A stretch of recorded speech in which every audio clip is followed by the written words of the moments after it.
We're just going to log into the Nexus 360 login page. And when you first log in, it will bring up a dashboard which you have pre-configured to show you the information that's of most interest to you.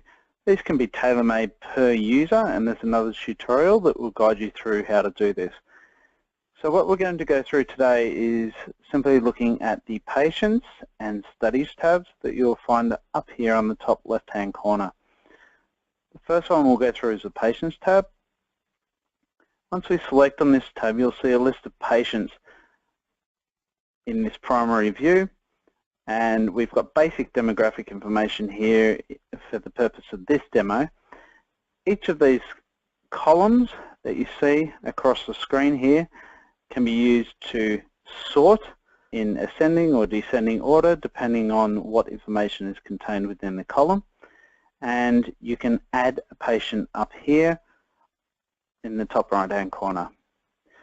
You'll also see over on the left hand side an action button, which is the patient details button for each of these patients, and if we click on that,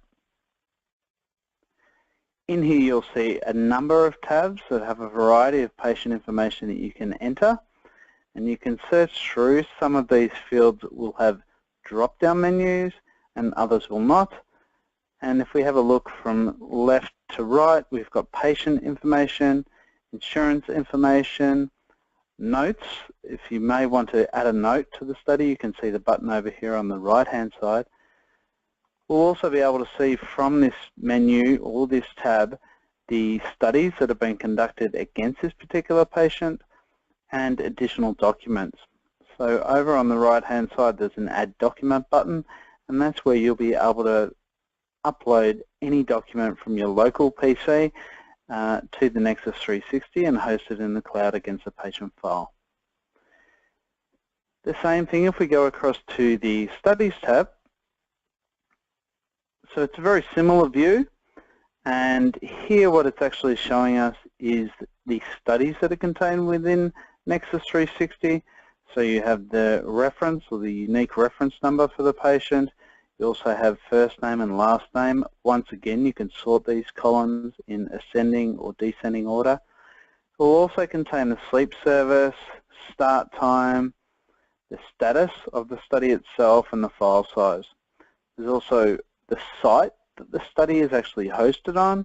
These are all hosted on the one site for the purpose of this demo, and a notes section so you can have a quick look at the most pertinent information for the file.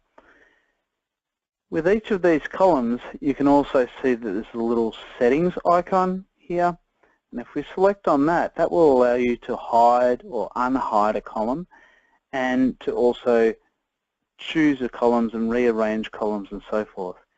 You can also see under each of these columns is a little filter button, and this will give you a variety of filter options pertaining to the information that's within the column itself.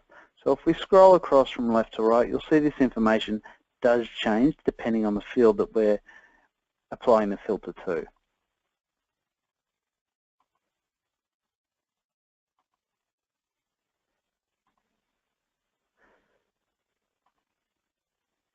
Now we can also, in this row, we can apply text filters.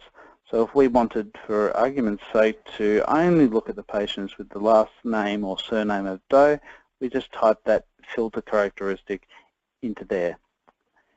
It will automatically apply those changes to change the view depending on your filtering options.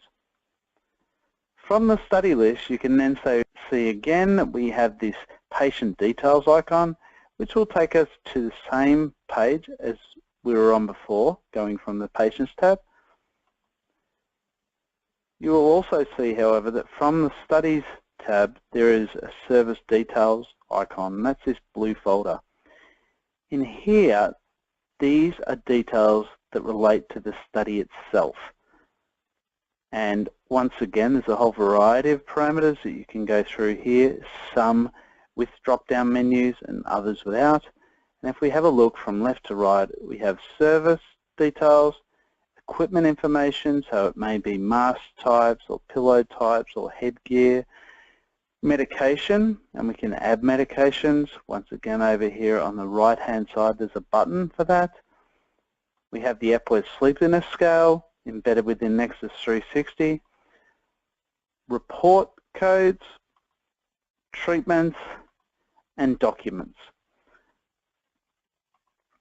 Going back to the Studies tab, we can also see that each of these studies has a perfusion icon on the far left-hand side.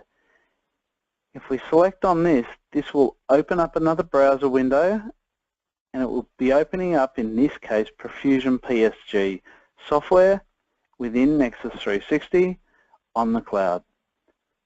So it's now opened it up, and you have full functionality of perfusion. That's all for today's session. We hope you enjoyed the information. Thank you.